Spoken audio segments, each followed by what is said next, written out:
welcome to Tea and Trowels, a new web series from the Florida Public Archaeology Network to bring archaeology to your living room.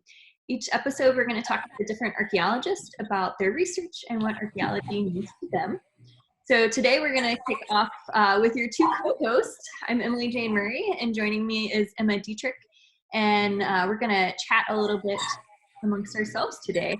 So we'll start this episode like we'll start every episode. Emma, would you like to introduce yourself and tell us a little bit about your mug? Hi, I'm Emma Dietrich, and I'm not only a co-host, but also the East Central coordinator of the Florida Public Archaeology Network.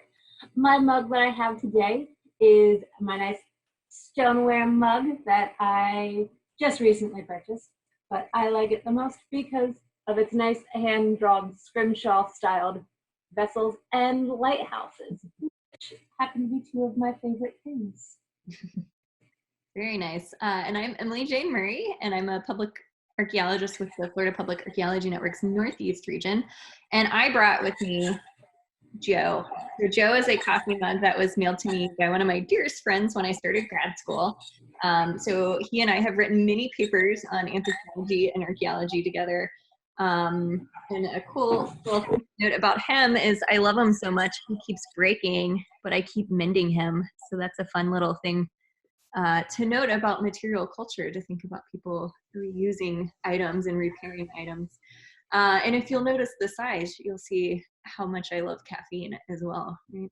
So, well, the first question, what we'll start with then is, Emma, what made you decide to become an archaeologist? So I wanted to become an archaeologist since I was a very small child, and that was because I got to see some public archaeology in action. I was in Southern Maryland in the historic St. Mary's City, where they were doing excavations of the old burial ground. And one enthusiastic field school student let me get into a unit, and I was able to actually see archaeology for myself at 6 years old. And ever since then, I wanted to dig up things in my own backyard. And thankfully, I have lived in a historic house all my life, and any housing project, my mother thought she could have free labor. So I did garden work and laying and stripping sod for house projects. And of course, I would find small little things about our previous house tenants, and I fell in love even more. And so here I am today. Very cool. Well, I'm a latecomer to archaeology by those metrics. I discovered archaeology basically in college while I was at Flagler as an undergrad.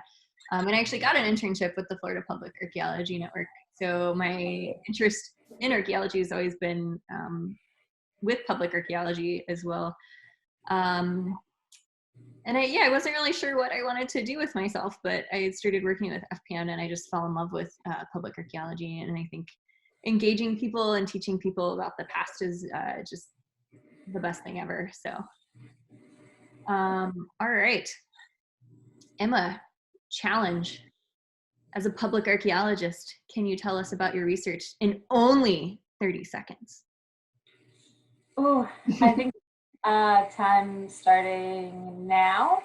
Go. So for public archaeology, one of my main research is to try to bring archaeology to the public. And one of the ways in which we do that is through 3D printing. And so two examples, we have one of our pots that were excavated in St. Augustine. We were able to do some photogrammetry and get a full-scale replica printed. And what is photogrammetry? And painted. Photogrammetry is a process of taking photos mathematically, to the idea to get overlapping images and putting it through a software system that will then render those 2D images into a 3D object. And they'll be printed out.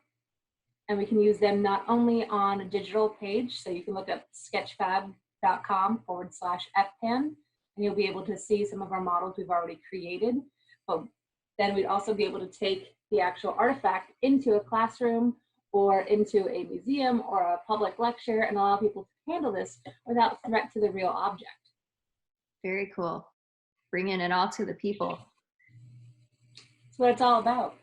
Well, my research has focused in through another program with FPAN, the Heritage Monitoring Scouts, or HMS Florida. And I've been looking at a specific site called Shellbluff Landing for 3 or 4 years now, and really tracking the erosion and the impacts from the hurricanes, and just trying to document artifacts that are eroding. And we're also starting to use 3D technology like laser scanners to help document what's there of the shoreline, and then through repeated documentation with the 3D models, we'll be able to go in and measure more specific shoreline loss and figure out, what their erosion rate looks like, and things like that. So it's really great because it's also a awesome way to once again engage the public, so we can bring people out and talk about climate change and the impacts that we're seeing at sites, and some of these issues, and get people involved in helping and working on some of these things. So, cool. All right, what's your favorite tool from your toolkit? As I say, I almost forgot about this one this morning. My favorite tool would have to be this little guy, which is not typical. It looks like a little trowel, and then has a little flat edge scoop on the bottom. But I really like this guy for being able to finish profiles and do some feature excavations. And I came across him in a kind of weird manner. My mom tried to figure out what was the best gift for an archaeologist.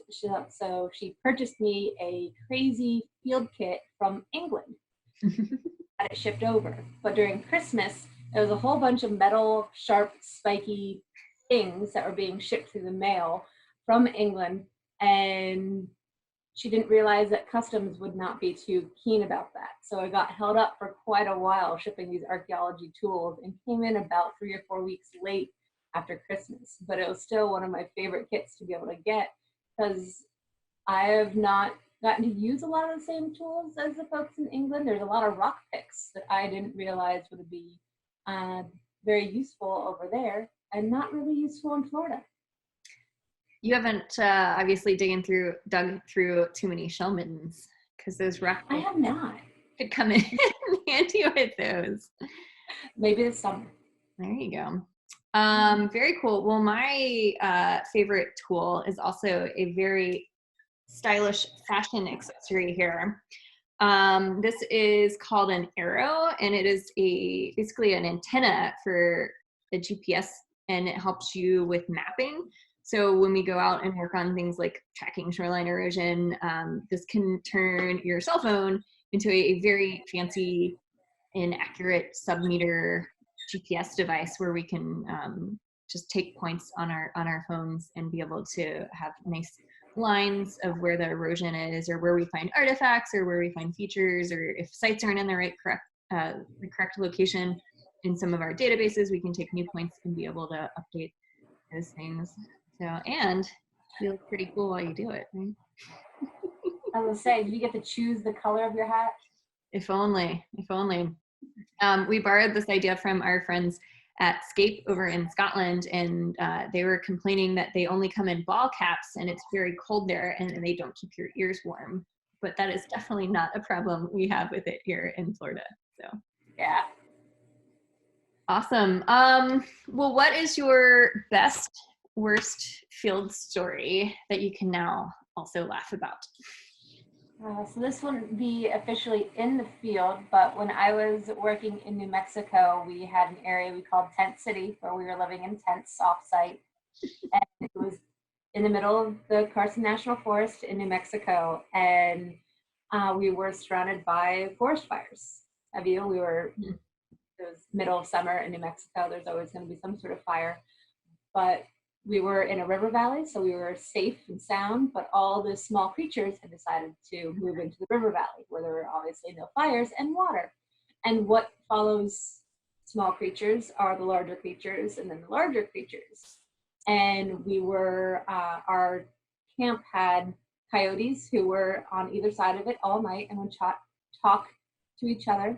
Man. And the biggest kind of fun, laughable field moment would be waking up in the morning and finding a mountain lion, cougar, panther, depending on where you're regionally from, footprint outside my tent that was about yay big.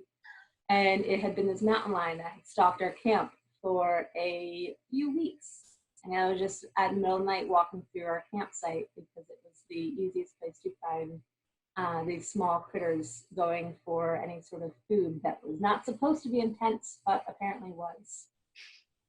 So not a fully fieldwork experience, but it was the experience of living on site that kind of entertaining. That sounds pretty crazy. Yeah.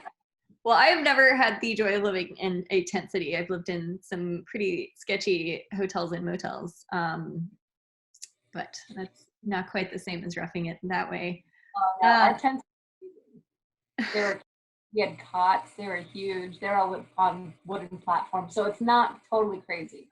I will say the shower tents were not entertaining. And that could be a whole other field story. There you go. Yeah. Well, I think my worst field story is we were working in Williamsburg, Virginia, not in the fun downtown colonial parts, but kind of off in the woods a bit.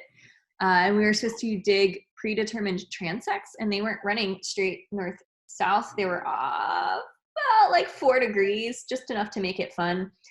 And so we had a fancy GPS unit to put in where the transects started, and it only worked until like 9 a.m. and then it might start working again at 3 p.m. But by that time we were trying to get out of the woods because we had been there for a while.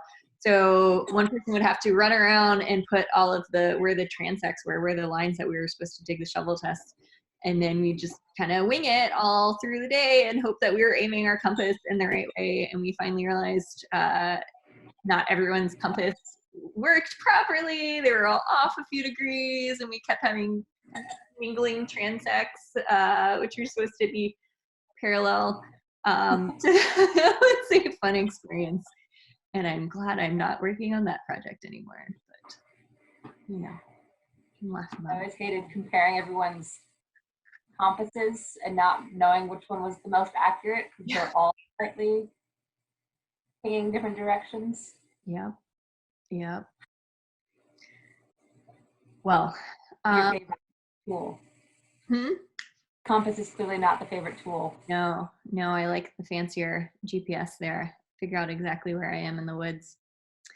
So, well, we have, I guess we have 2 more questions, but our next question is, how do you think archaeology can save the world? How are you going to save the world through archaeology? Oh, I feel like there's going to be so many overlapping kind of idealistic responses that are going to come out of this. But I think what I've always liked about archaeology is the fact that we get to learn the history of the unrecorded. And I think especially as we continue moving forward as a, I guess a human species, we're going to keep looking and reflecting back to the past. And if archaeology can continue to elaborate how we've adapted, how we've changed, and how the common person has lived, I think we can really see what our future kind of holds. It sounds very idealistic, but if it's going to be how archaeology saves the world, I think it's going to be how we have adapted and survived as a species for the centuries that we've been around. And that comes down to being in the environments or in our sociopolitical standings and all of these aspects of history, and just how we've gotten to where we are today. I'm going to be possibly even more rosy-eyed and say that I think archaeology can help bring about social justice and stop inequality and racism.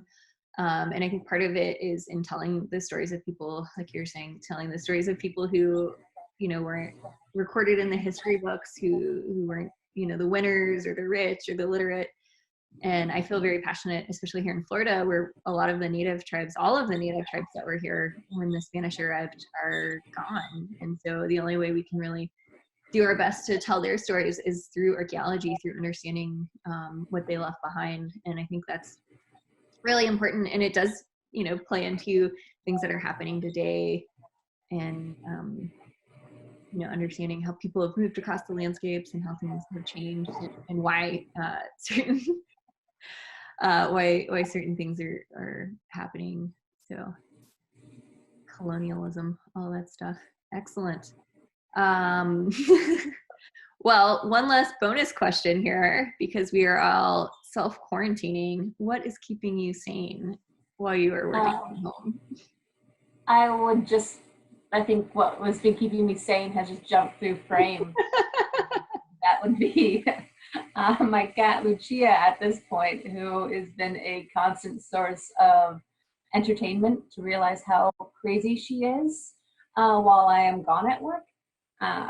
And just having a little bit of furry companionship during this isolation and has definitely kept me sane.